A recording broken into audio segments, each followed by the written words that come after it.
We're really delighted to have all of you, our old friends and new friends, here to have Kelly Beatty talk with us about light pollution tonight.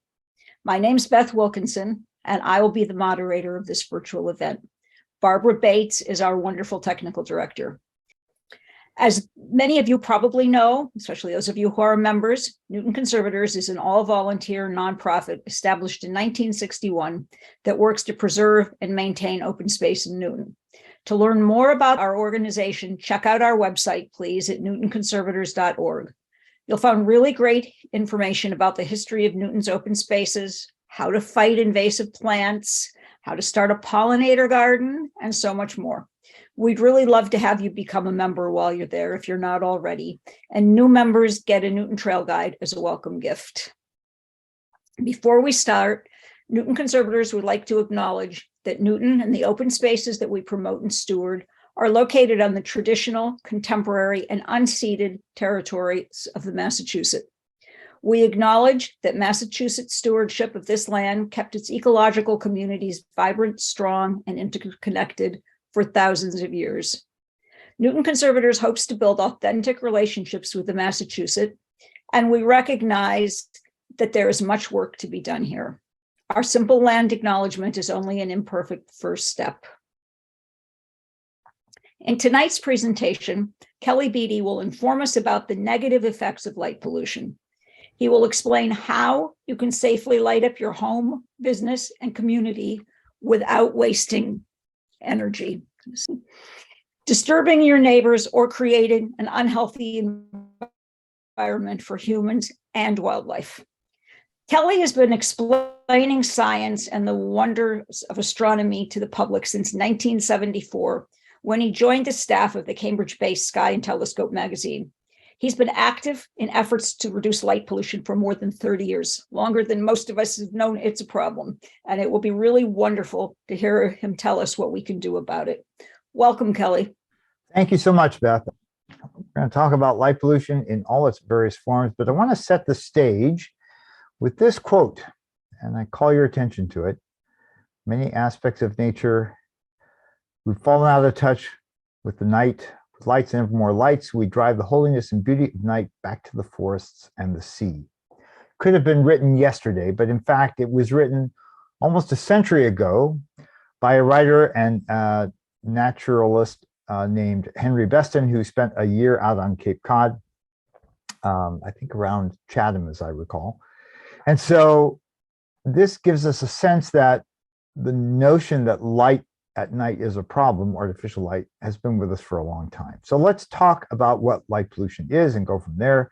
Essentially, it's any illumination of the night by artificial sources. And it could be, it takes on a number of forms, glare from a neighbor's security light, or it's like trespass shining into your window, any disturbance of the natural landscape.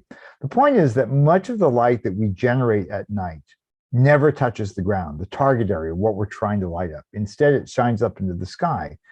And this is a really classic example. This is near a Marriott courtyard near my home. And, throughout the Commonwealth, throughout the country for that matter, we see these antique period-looking fixtures that look terrific by day. I call your attention to the fact that the light bulb itself is pretty obvious there in the middle. And when it gets turned on at night, this is the result. And you can see, I chose a foggy night for this photo, but you can see how the light is spread everywhere, up, sideways, and down, and yet not quite down. You'll notice right down at the bottom there, there's a dark shadow caused by the fixture itself. So the very area that it's trying to light up is in shadow. I think that's ironic. But we can use this to illustrate the sort of three areas that functionally define light at night. Any light going above horizontal is considered uplight. That goes up into the atmosphere and never reaches the ground. Then there is a sort of large wedge that does point downward, and that is useful light. And then there's this slice below horizontal that has been getting a lot of attention in the recent years. It's called the glare zone. And we'll talk a little bit about glare later on. Now, you, I'm sure, have seen photos of the Earth at night taken from space, such as this image of Las Vegas here over on the right-hand side. And you might think that light that is directed straight up into the sky is the most damaging from the standpoint of light pollution, but in fact, it's not. And if you think about it, our atmosphere is very thin. So if you shine a light directly up into the sky, it goes up through the atmosphere and escapes rather quickly to space and is no longer a problem. The most egregious light sources from the standpoint of creating light pollution are the ones that shine just above horizontal. And this computer model on the left shows you that light emitted just in the 10-degree slice above horizontal can travel for vast distances, tens of miles, and cause light pollution, cause light scattering all along the way. I live in Chelmsford, which is 25 miles or so from downtown Boston, and my skies are pretty dark. And yet when I look straight up into my night sky, part of the light pollution component that I see there is generated from strong lights in Boston that are shining just in this kind of oblique way. And so the map on the right shows for a major city like Las Vegas that the light pollution is detectable overhead for tens of miles away. So there are 5 things I'd like to talk to you about tonight about the consequences of light pollution. And the one nearest to me, nearest and dearest, is the loss of the starry night sky. Some of you are old enough to remember that roughly 20 years ago, there was a major Northeast blackout that darkened a lot of upstate New York, southern Canada, and Quebec. You can see there Toronto is dark, Detroit, they were all affected by this. And an amateur astronomer living in Toronto took advantage of this. It was August, so the Milky Way is prominent that time of year. And this is his photo during the blackout, pointed south, directly over downtown Toronto.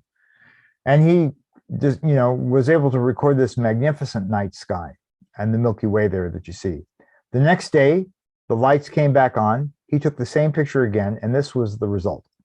And so you can see very graphically what is lost when light pollution is flooding our skies. Now, it turns out that the National Park Service has become a very important partner in the fight against light pollution, at least within its jurisdiction. And roughly 20 years ago, it established a night sky team that went around to all of the national parks that it could reach conveniently and made essentially night sky maps of how much light pollution was present in the park itself, with the idea being that the park was on the verge of declaring the nighttime environment as important as the daytime environment. And so what you see here are 2 plots. The one on top is a sort of strip panorama all around the horizon, and the one at the bottom is a fisheye view with the middle directly overhead is in the middle, and the horizon is the outer circle. Now, this is color coded, so most of the blue and purple that you see is actually coming from the Milky Way itself. Over there on the far right-hand side, there is a little bit of what we call a light dome from a distant town, but most of this is just natural light present in the sky. Now compare that with this same technique used in Mojave Natural Preserve in California, and that huge color-coded bubble on the horizon is Las Vegas, which is roughly 50 miles away. Now, these maps are created by taking photos of the entire night sky present and then combining them and doing analysis on them. This is what one of the actual photos from that sequence looks like. And I call your attention to that stripe running vertically just a little left of center. That is not an artifact. That's actually the searchlight, the spotlight from the Luxor Hotel in downtown Las Vegas beaming up into the sky. It's a very sad state of affairs, to be sure.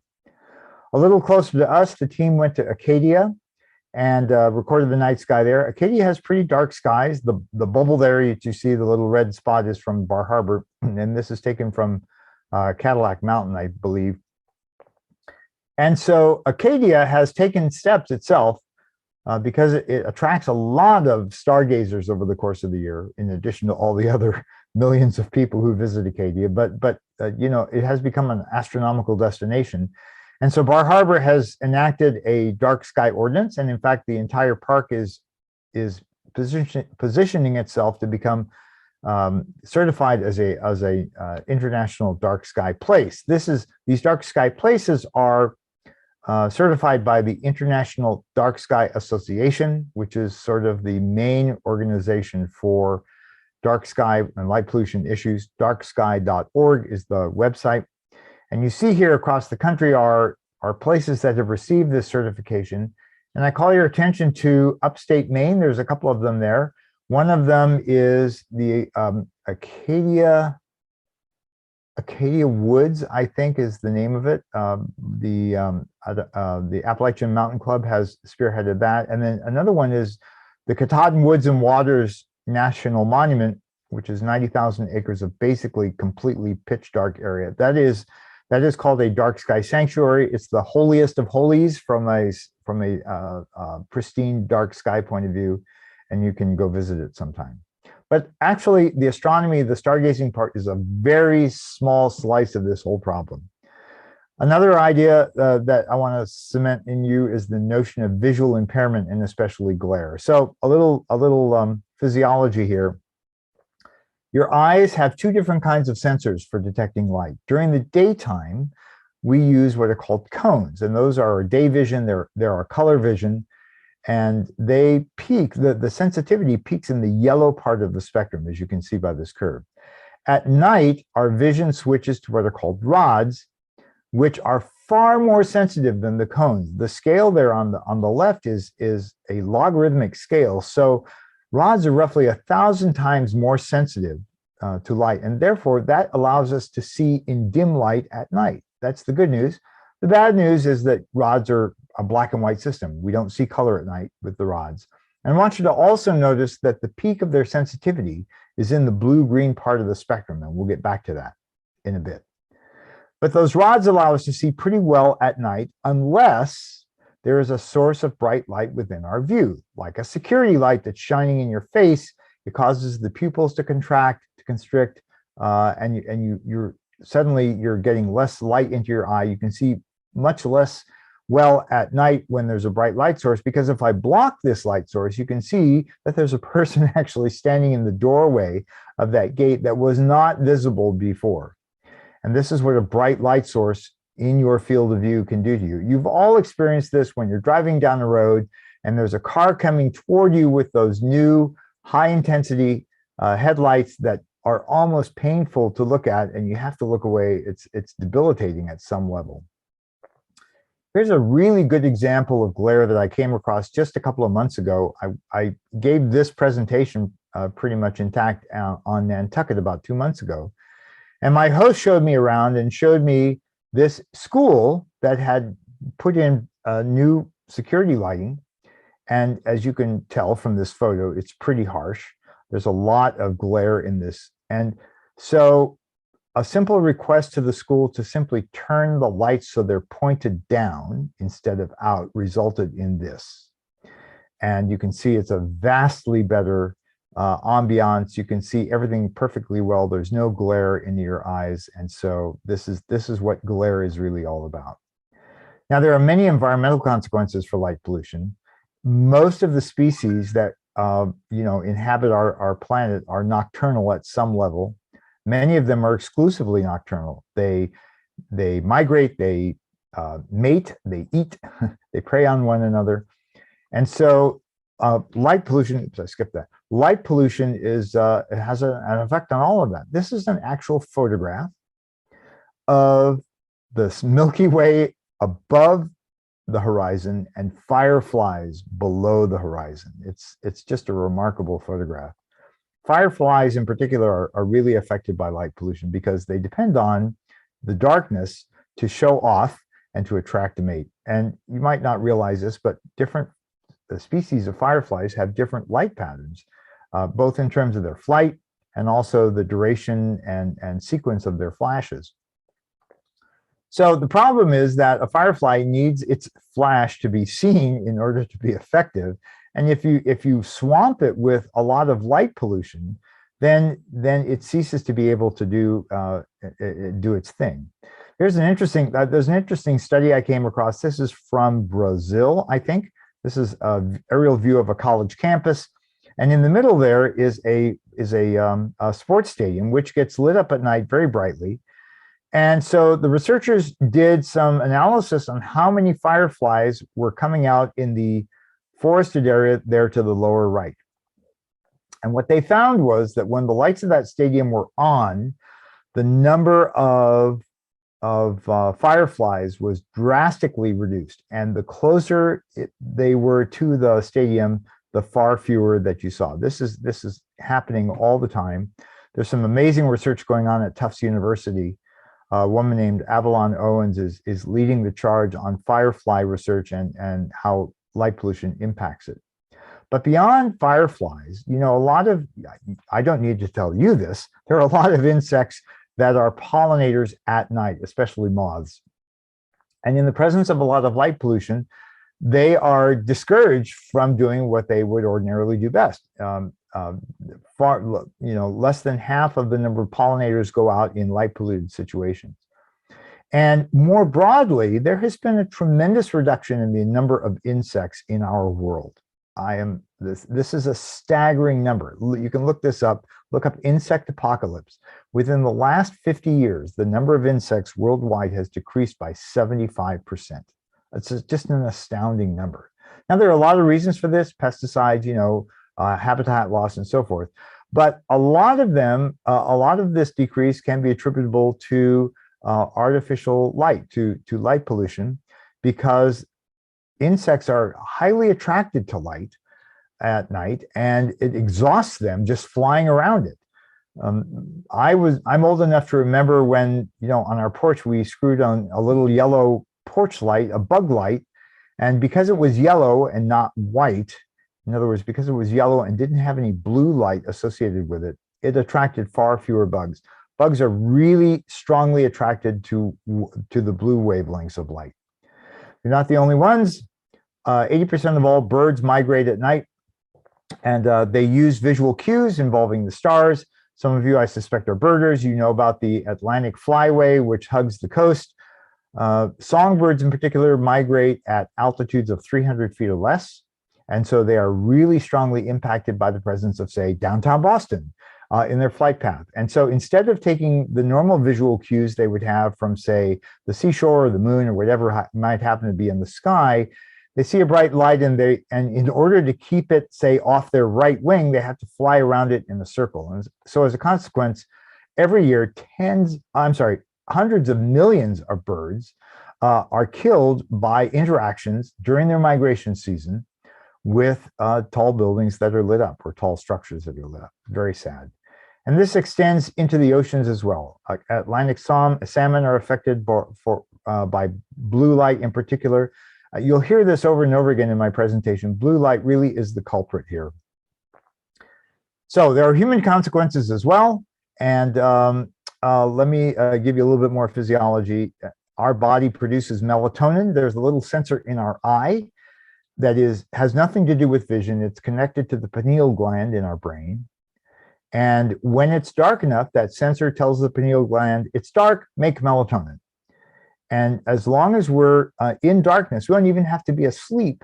Our body is producing melatonin, and that gets injected into our bloodstream. Melatonin is an amazing compound that is active within our body on many levels, but it's only created at night in darkness.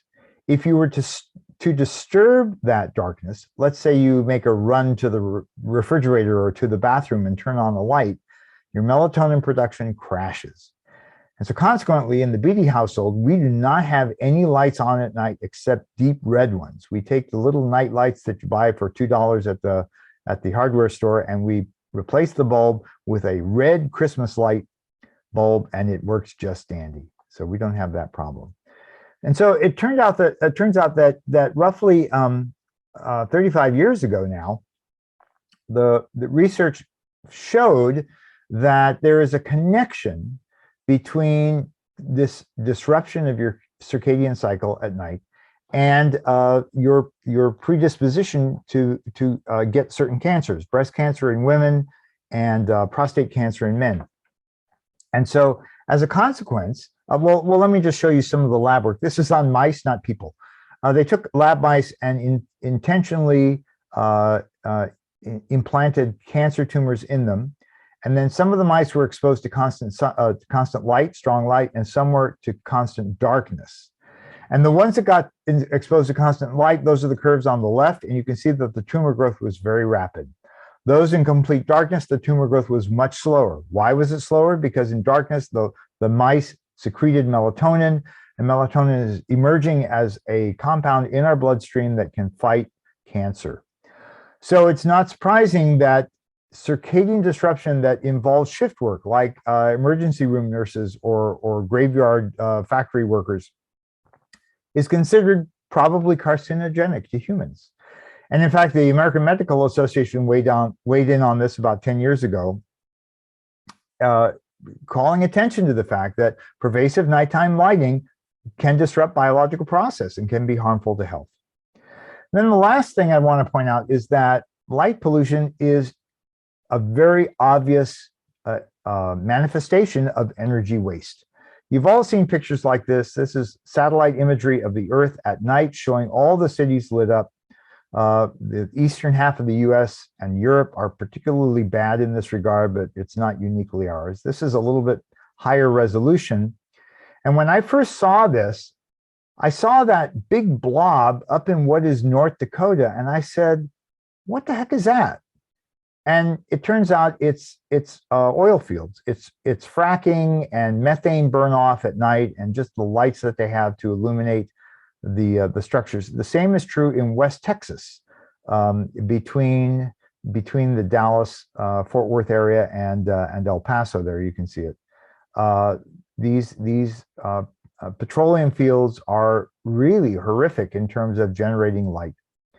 Here's our home, Boston, as imaged by an astronaut friend of mine, Don Pettit from the International Space Station. This is now about 15 years ago. And you can make out all the common areas. You know, there's Providence and Worcester and downtown Boston. And you see those threads of light heading out of the city, and you might think those are the interstates, you know, I-95, 93, maybe the Mass Pike. They are not. They are the state highway system. Because when you think about it, it's those state highways that are illuminated constantly these days by commercial businesses that line them, fast food operations and all-night gas stations and such. So we're talking to Newton conservators. Let's talk Newton. This is a map of light pollution as of last April, as recorded by satellites and color-coded according to intensity.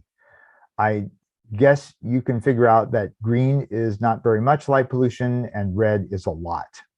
And I've just labeled a couple of places that are known to you. What I can do with this is I can draw a box around Newton, and then I can analyze how light pollution has changed in your town over time. And this is that graph. Over the last decade, this is a plot of how much those satellites are measuring light pollution. And, you know, at face value, it's good news. There's been a slight decrease in the total amount of light pollution averaged over time in Newton. But there's a couple of cautions I want to throw out. One is that you converted to LED streetlights in about 2015, 2016. And those streetlights have a lot of blue in them, a lot of blue wavelengths that the previous lights did not. These modern satellites are relatively blind to blue light. So there could be a lot of blue light shining upwards and the satellite wouldn't see it. The other thing I want to point out is look at those peaks in like 2013, 14, 15 especially. You notice they all happen at the beginning of the year, as in January, as in the time of year when there's snow on the ground. And so what ends up happening is that the lights shine down, they're reflected off the snow and shine up into space.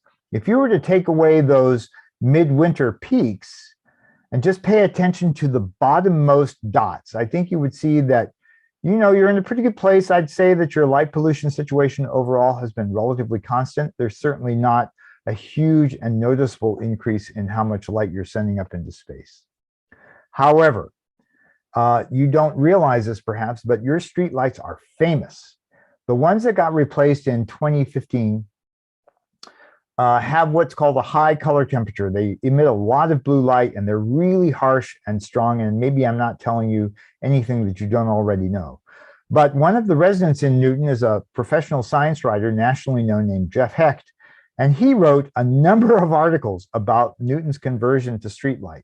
This is one of them. If you go onto your Wicked Local site and look up Jeff Hecht, Newton streetlights, you'll find some of his articles. And so this is a problem with towns that thought they were doing the right thing. They were early adopters. They converted to streetlights, but they were choosing the wrong color temperature, the wrong hue, if you will, and we're leaning towards ones that are stronger in blue light because that gave them more light per dollar per watt. And also they picked streetlights that were too strong than was needed. And so let's talk about those LEDs a little bit. LEDs are a fabulous technology. They represent a once in multi-generational change in the way we light our outside environment. Most of the lights that LEDs are replacing are derived from technology that was developed and installed in the 50s and 60s. And so they are fabulously efficient when it comes to generating a lot of light for very few watts of electricity. And we haven't even reached nearly the maximum threshold of their efficiency. That's roughly 250 lumens per watt, compared to about, 10 lumens per watt for an incandescent light bulb.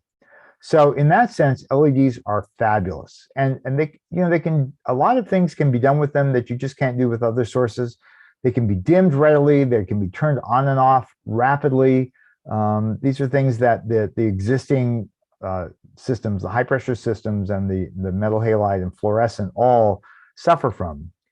But as I mentioned, a lot of these LEDs at least have started out being too blue. And there's a way that and by the way, I should mention, I am not a professional lighting person. I'm just an amateur astronomer who's taught myself a lot about lighting, and you can too. But one of the things that you'll learn early on is this notion of correlated color temperature, or CCT. It's measured as a temperature in kelvins, the degrees system of kelvins, in thousands of degrees. And so the higher the number, the bluer the light. That's really all you need to know. And common everyday LEDs that you might buy, like in a $5 flashlight, that's 5,000 or 6,000 Kelvin. Warm white LEDs for inside your home are 3,000, maybe 2,700. And so it turns out that you can determine what the color temperature is of any light bulb that you buy when you pick it up at a hardware store. On the label is a color temperature specification. And again, the lower the number, the less blue light is being emitted. So if you're looking for something to replace that porch light that burned out, please, please, please get the lowest color temperature bulb and the lowest wattage that you can comfortably live with, because that will improve the nocturnal environment. All right, so I'm going to get back to this little chart that I showed you about rods and cones. And I want to reiterate that cones have a peak in the yellow portion of the spectrum and rods in the blue-green portion of the spectrum. That's important because of where LEDs emit their light. This is what LEDs have replaced, by and large, what's called the high pressure sodium, or HPS light. It has a distinctly orangish cast. You'll see a lot of these still in lights that have not been converted to LEDs yet. And they have a color temperature of around 2,200 Kelvin. They are, in some respects, from a light pollution point of view, not all that bad. But here is what the spectra of modern LEDs look like. And I call your attention to that 5,000K and the huge blue spike that's there. Now, LEDs are, in some sense, a little like fluorescent lights. Their color can be changed based on a phosphor or coating that's on the inside of the bulb.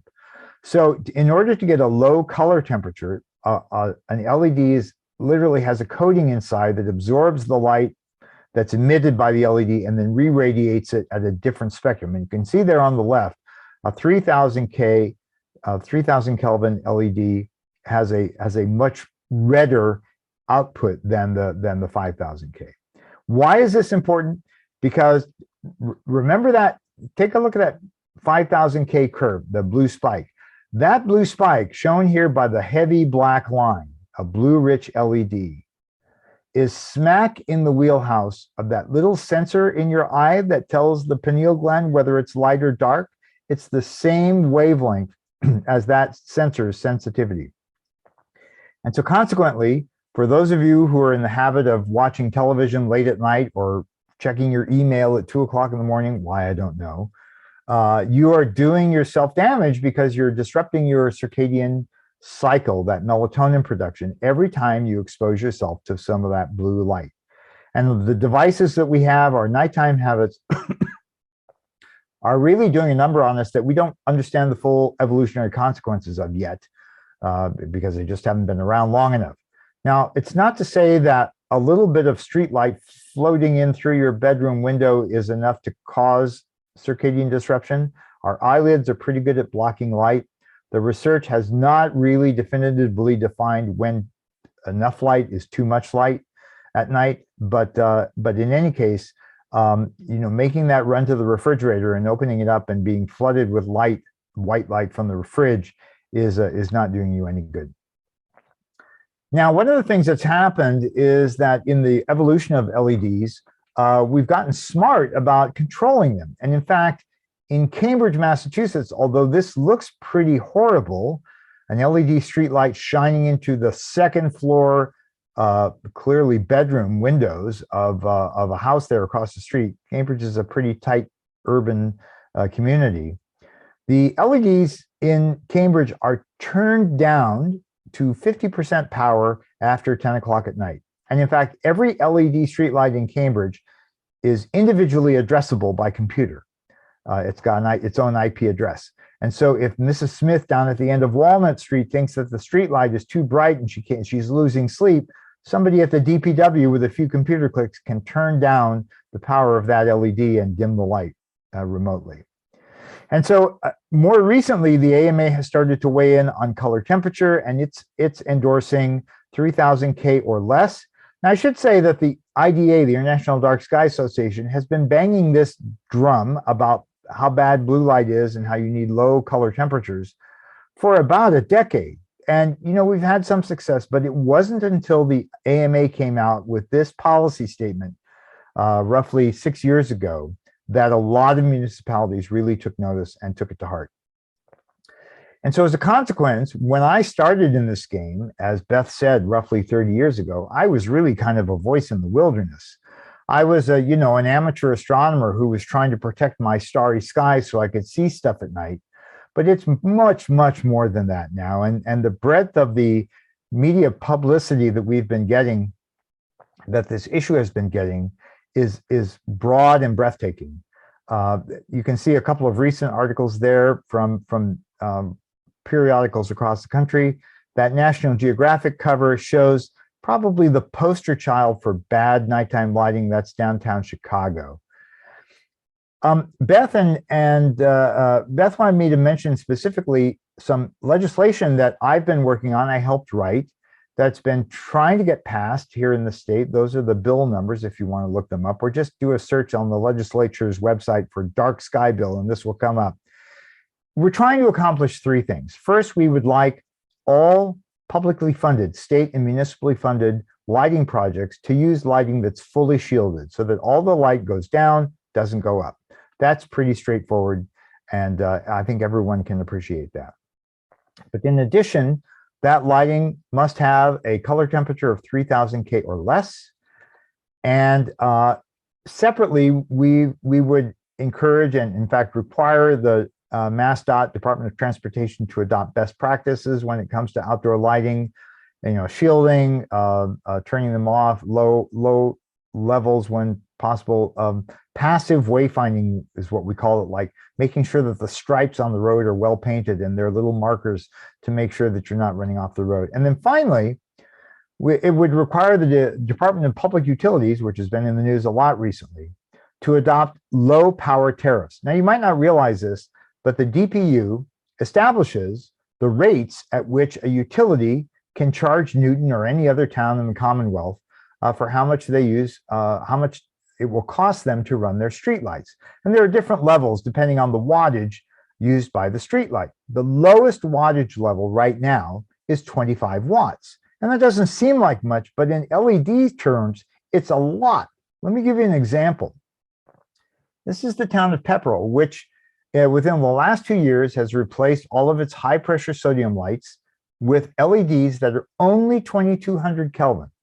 One of these pictures, they're taken on the same night, under the same conditions, same exposure, all that stuff. One of them is an LED, and one of them is the old high pressure sodium fixture that it's replacing. Can you guess which is which? Time's up. It's the one on the left.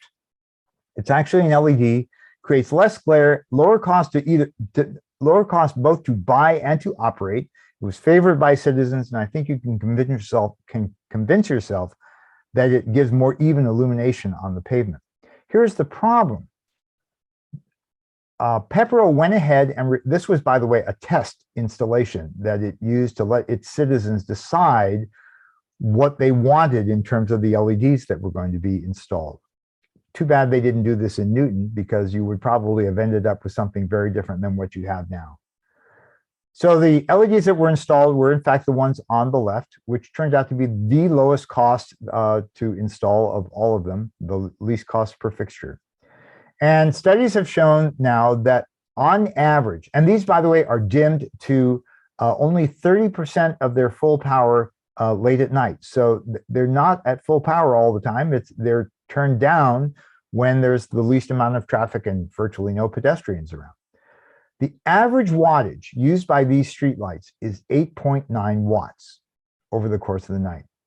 But because of the tariffs that the DPU has right now, even though they're only using 9 watts, they have to pay for 25 watts.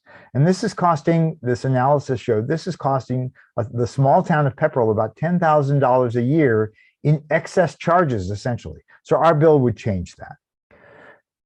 We're getting near the end here. I want to point out that recently, the IDA has partnered with the IES, the Illuminating Engineering Society. This is the flagship society of lighting professionals. They are the ones who set the lighting standards that are used throughout the country for street lights, for parking lots, for indoor lighting, and so forth. And together, about 2.5 years ago, they came up with 5 principles for good outdoor lighting. And you can see the 5 principles there. That light should have a clear purpose, directed only where needed. It should be no brighter than necessary, used only when it's needed, and should have a warm color temperature. All the things I've been talking about.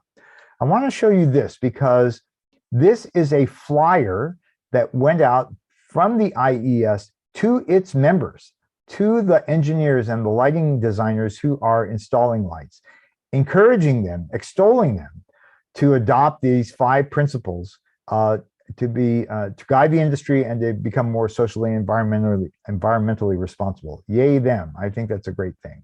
So here's a sort of cartoon showing these 5 principles: to shield, color temperature, intensity, timing. These are all things that you can do to reduce the lighting where you live. So let's step through these a little bit more carefully. First thing, turn off lights when you don't need them. And you find that you need them less often than you might think. And this would apply especially to like security lights if you have them in your backyard. I hope if you have them, that you have them on motion sensors so that they only come on when something is in the field of view of the light. And to shield them so that you're not causing light trespass beyond your property. Shining out onto the street or into your neighbor's yard. You know, if lights were water sprinklers, and if they were spraying light all over the street and over your next door neighbor's house, it wouldn't take long for somebody to tell you to stop. Well, lights should be treated the same way.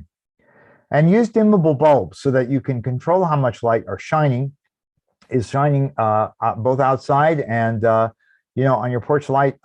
I have not yet converted my outdoor lamp post to LEDs, but I am using the lowest wattage incandescent bulbs I can possibly find that fit those fixtures. They're only 15 watt, and they give a nice ambiance without really being a distraction, a glare. And of course, as we've been talking about, use warm light, low color temperatures. This is the most environmentally sensitive thing you can do, aside from not using lights at all, of course. Those warm color temperatures with the minimum amount of blue light are best for the nocturnal environment, for migrating birds, for your human health, for the sky glow that keeps us all from seeing the stars in all their glory. And then finally, use the lowest wattage bulbs that you possibly can, as I was alluding to.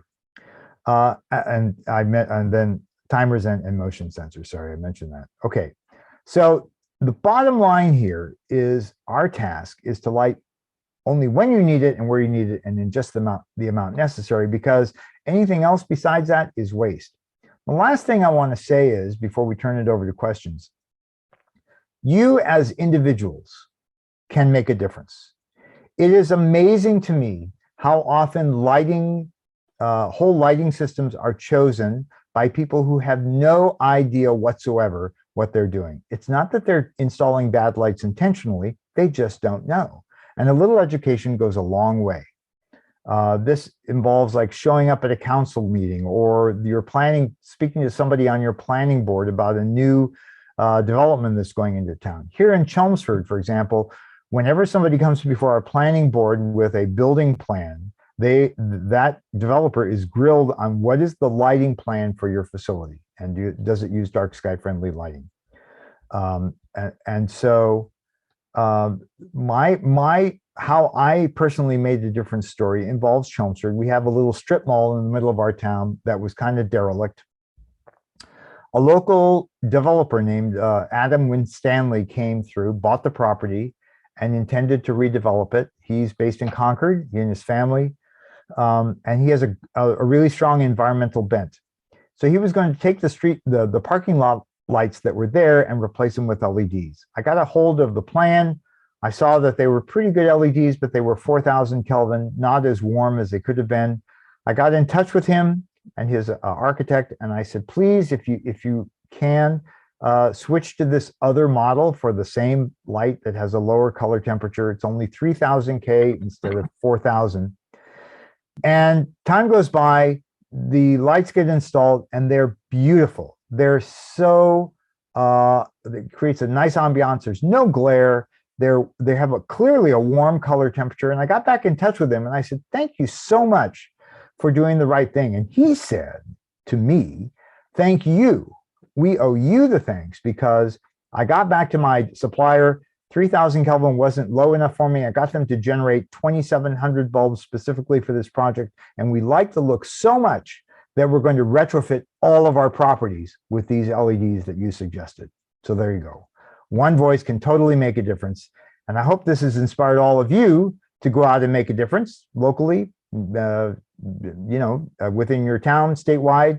I welcome your participation. There's my contact information. I'm not shy about it. Give me a call. You want me to show up at your Newton Town Council? I'll be there, and I would love to engage any or all of you. Thanks again, Beth, for the invitation. And I think I will stop sharing and we can open it up for questions. Thank you, Kelly. We have questions. Let's start with a question from Ira, who asks, at this point, what can Newton do to reduce the glare of its streetlights? Yeah, so a couple of things come to mind. First of all, probably those streetlights were installed with the expectation that the return on the investment, that is the cost to install them, would be offset by savings over, say, a 5 to 6 year period, 7-year period, maybe at them outside. And you've kind of passed that point now. So arguably you could replace them with the next generation of LEDs, with a more informed choice, and you won't have lost money on the bargain. And in fact, because modern LEDs are even more energy efficient than the ones you installed, the argument could be made that you'll start saving even more money to do that. But short of that, those LEDs were probably installed with what's called a 7-pin connector. Let me see if I can get my prop here. Yeah, there it is. Okay. On top of every streetlight is a little doohickey like this. It's a sensor that plugs in. You can see the plug there. And it's got a little day-night sensor on. And this will apply to your LEDs as well. And the modern LED, instead of having only 3 pins like this, has what's called a 9-pin connector. And what that means is, although you probably didn't buy them at the time that you installed them, you could add to those existing streetlights a smart controller that will replace that day-night sensor with something that can be controlled by computer, so that you can dim your lights, you can turn them on and off at will. And the cost for that is currently about less than $100 per streetlight, certainly less than the cost of the LED itself. And so if you could find out what the streetlight model is, then you could look it up and see if a smart sensor is available for it. And this might be an additional way to save money. And the reason these smart sensors are important, this is what happened in Cambridge. Cambridge was subject to this DPU tariff system that I was telling you about. But because it installed smart controllers on every streetlight, it knows exactly how much electricity those streetlights use. Same in the case in Pepperell. And so consequently, instead of paying this flat rate as dictated by the DPU, Cambridge did negotiated, I think they're with Eversource, Cambridge negotiated a deal with Eversource that Eversource would accept the numbers that its computer system creates to show how much electricity was actually used, so that Cambridge is in fact only paying for what it uses. And I think the same thing could happen in Newton if you replaced the day-night sensors on top with smart sensors. Okay, but it's still going to have the same horizontal. It won't, yeah, it's not going to change. It's not going to, but it will allow you, because LEDs are infinitely controllable, it would allow you then to supply lower voltage to that LED streetlight and have it dialed back to half power or a third power, and therefore both save extra money and also reduce the intensity, which has been one of the issues with the Newton streetlights. Okay, that's very helpful. We have some really great specific questions here. And so you'll see, we've got very detail-oriented folks. That's okay. Can you comment on the last Green Valley National Heritage Corridor? And can you show us a night satellite map showing the reduced artificial lighting there? I apologize. I have no idea where that is. Where's the Green Valley Environmental Corridor? Is that here in Massachusetts? I don't know either. Anonymous attendee, could you give us? I'll tell you what, if you can give me a little bit more information, I will find the answer for you, and I will create maps for you, and I can send them through Beth to you. That's a very generous offer. Thank you. You get it. You can send that to us at webinars@newtonconservators.org, and we will get it to Kelly and get that back to you. Or send it to me at kbd@darksky.org. That'll work too. And you'll share it with us too, please. Yes, I certainly will. We'll keep communicating. That would be wonderful. We have someone asking, we have playing fields being retrofit with very high color temp bulbs. I think around 5,000 K, if I recall correctly.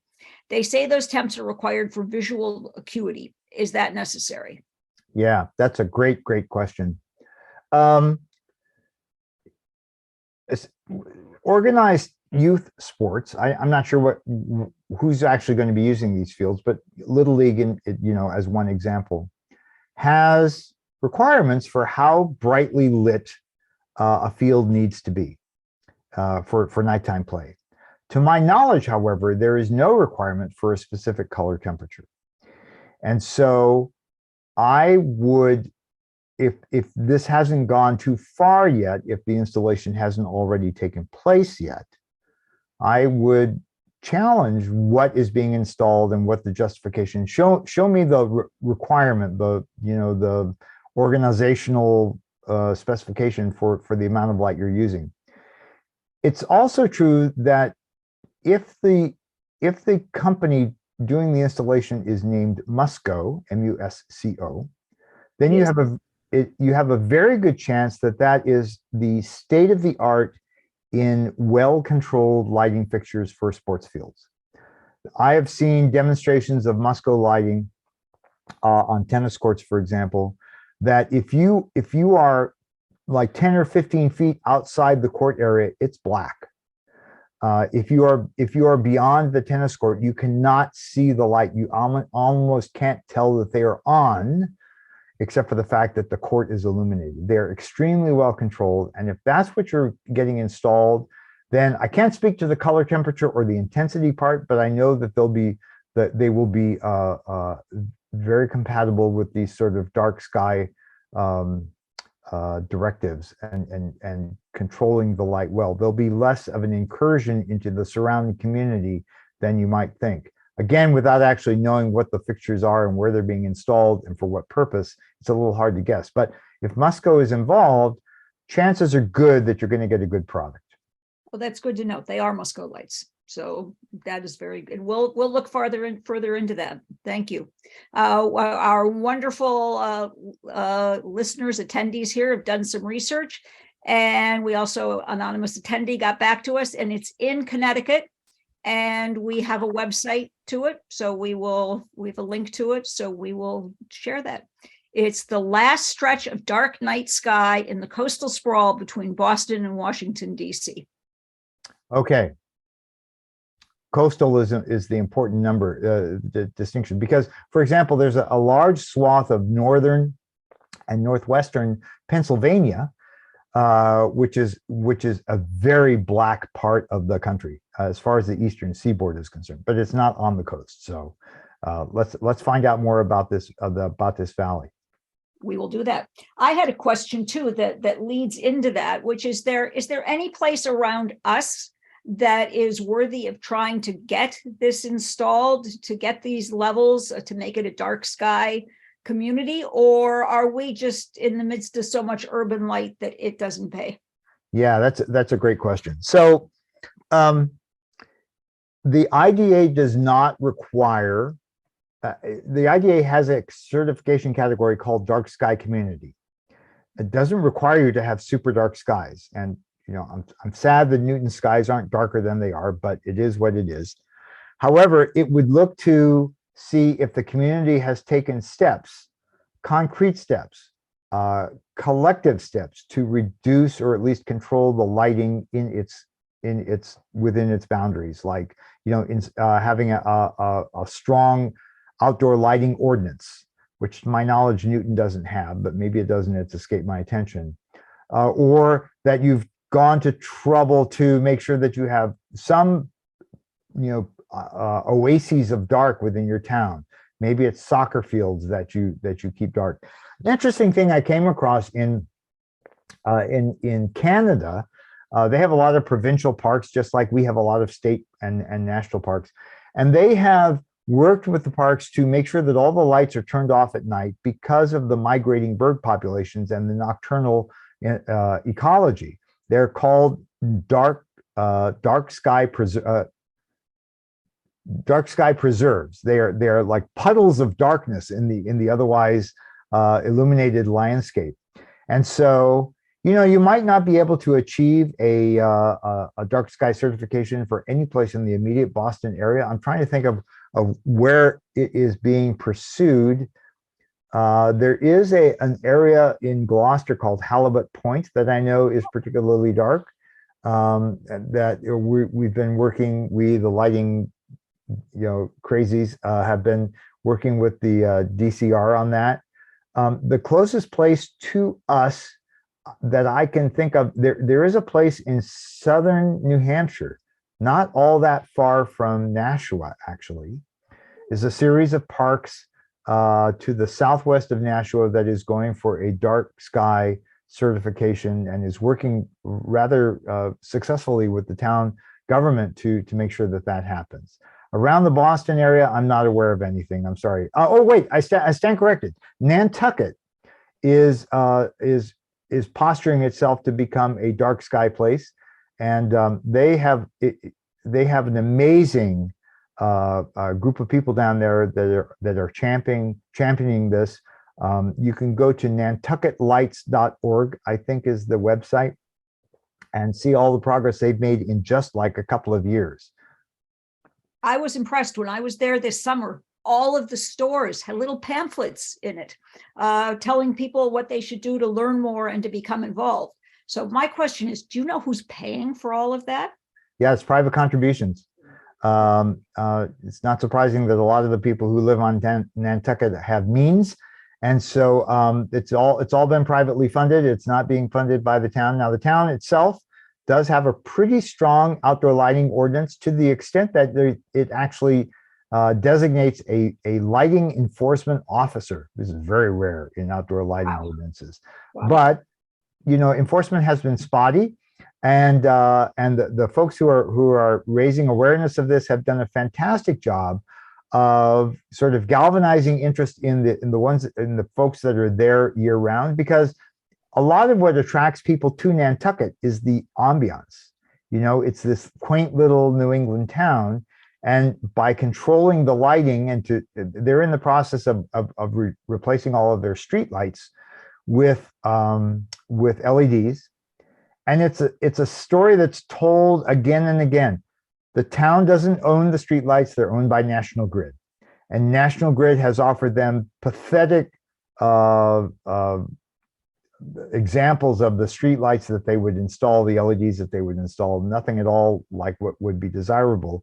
And so the usual path in that case is that the town buys the streetlights from the utility. Now it owns the streetlights outright. It can put in anything it wants for the LEDs, and it might not be in a position to maintain them, but then it hires a contractor to maintain the lights. Well, I'm not sure. Beth, do you know what the situation is in Newton? Does Newton actually own its streetlights, or are they owned by the utility? I don't know that. We will find that out. That's an important first step. And my guess is, based on what I saw in Jeff Hecht's article, I'm going to guess that the town at least had some control. One last thing I want to say: this legislation that I have been mentioning, the principal Senate sponsor is Cynthia Creem, who represents Newton. And so please, because you're a constituent, call her and let her know that you heard my lecture and that you support what's being done. And in particular, the formal session of the legislature is over. Our bill is kind of in limbo, but it's not dead. And if enough people convinced Senator Creem to push it forward, we could maybe get over the finish line before the end of this year. It's always possible. We will do that. We always send out a note the following day, summing up some things from a webinar. So we will put in the link to information about the bill, to contact Senator Creem and our state reps as well. And we will also put in Jeff Hecht's article. Great. Now we're going to go back to the very beginning, and we have a question about the study that was done on the mice and their melatonin and their higher levels of cancer.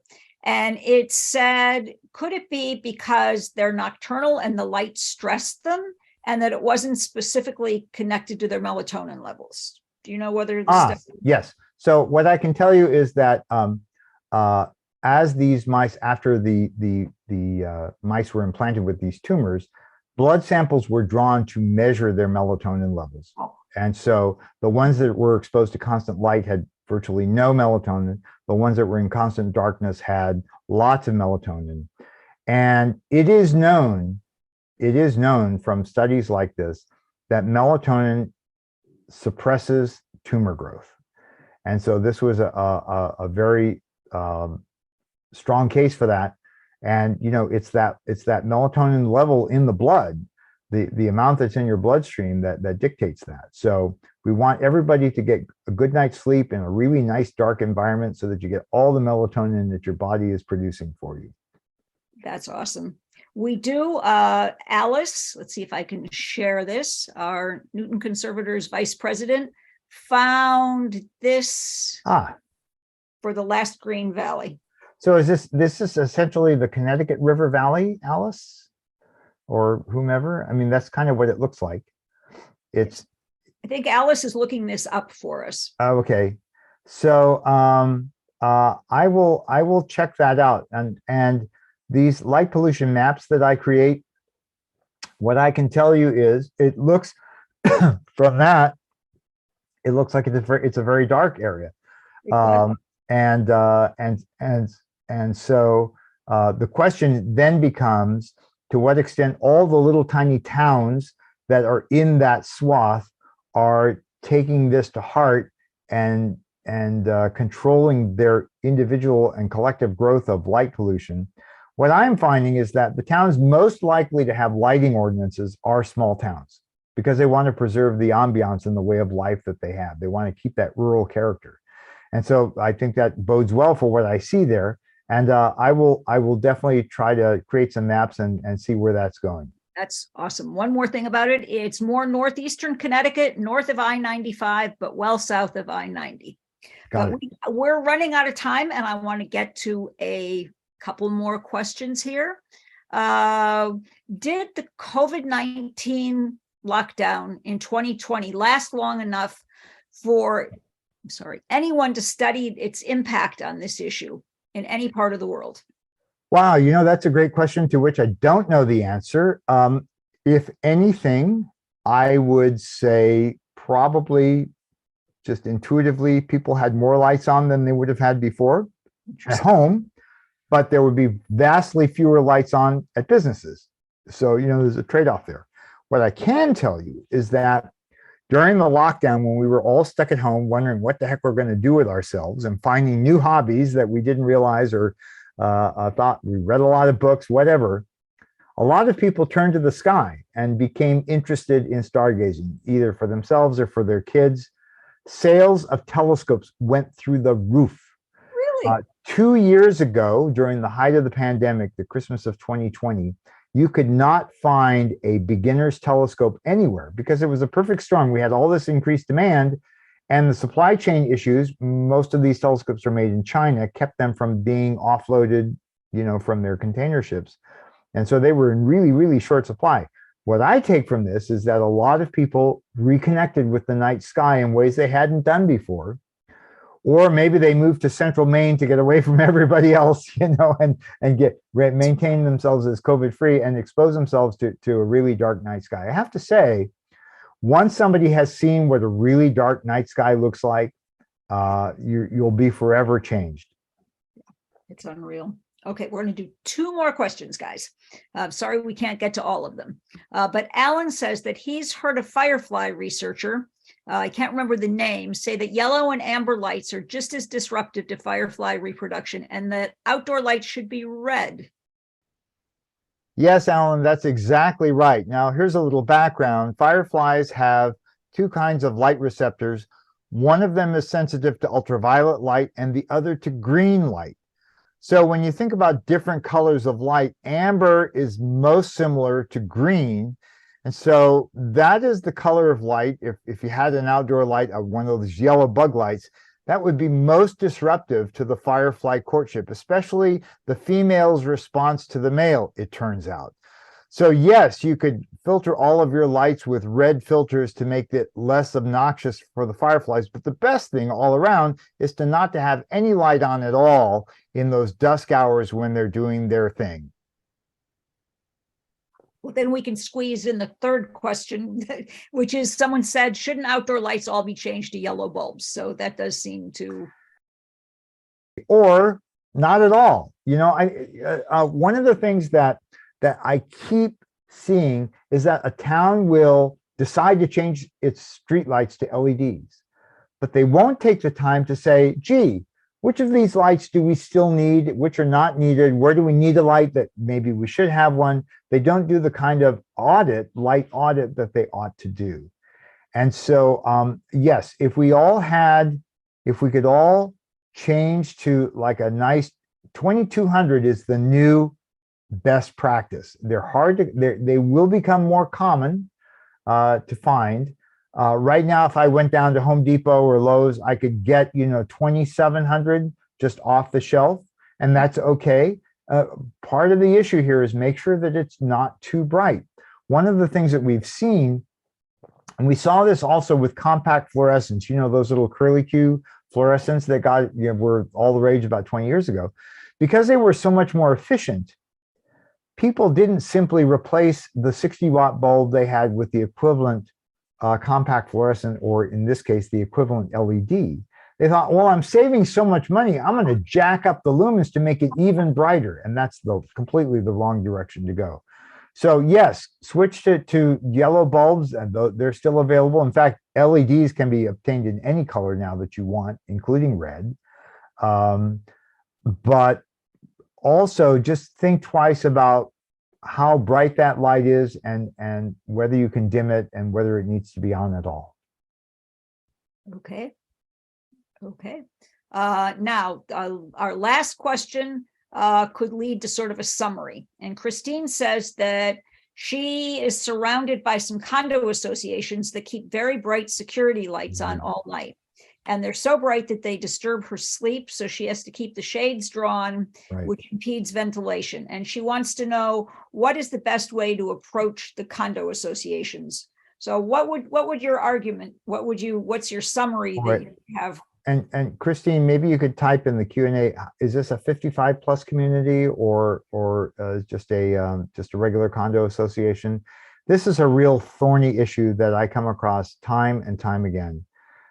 It is difficult to convince. It gets wrapped up in the issue of whether more light makes you safer at night, less susceptible to crime, for example. And there's perception and there's reality. And the reality is that more light doesn't make you safer and less light doesn't make you less safe. And so I would ask, first of all, we'd need to determine what kind of lighting exists there. Is it in fact LED lighting, or is it just more older conventional lighting that's just too darn bright? I think there are, depending on the lighting fixture itself, Christine, we can find ways to make it less of a problem, and it could be by controlling the glare so that it's down on the bottom. I've worked with some public housing authorities to actually retrofit their lights to make them less glary. That's part of the problem. The fact that these lights are shining in your window means that the light isn't particularly well controlled. And so it's possible, for example, if they're streetlights that we're talking about, then they make shields for a lot of the newer, if it's a fairly new light, there is something called a house side shield. It blocks the light. If you imagine a street light pole on your front lawn shining onto the street, a lot of the light shines back behind the light. And they make these shields that they partially block the light in the direction of the homes. So it's a complicated question. I mean, the answer is, yeah, we can work to reduce the light, but it's affecting that solution can be complicated depending on what kind of lighting you have there. Again, if you'll contact me, kbd@darksky.org, I'll do what I can to try to find out if there's a solution for you. And if you're not 100 miles away from me, I can come down and take a look myself. Oh my goodness, you're awesome. Well, you're awesome all the way around. Thank you, Kelly. This was really terrific. It's a wonderful experience. Learned so much. Going to have to go back and watch this again to absorb it all. And thank you, Kelly. Thank you, everyone. You have the information. If you have more questions for Kelly, you have the information, webinars at newtonconservators.org. If you have more for me, and good night, everyone. Thank you. Good night, everyone. Thank you very much for coming. I'll talk to you soon.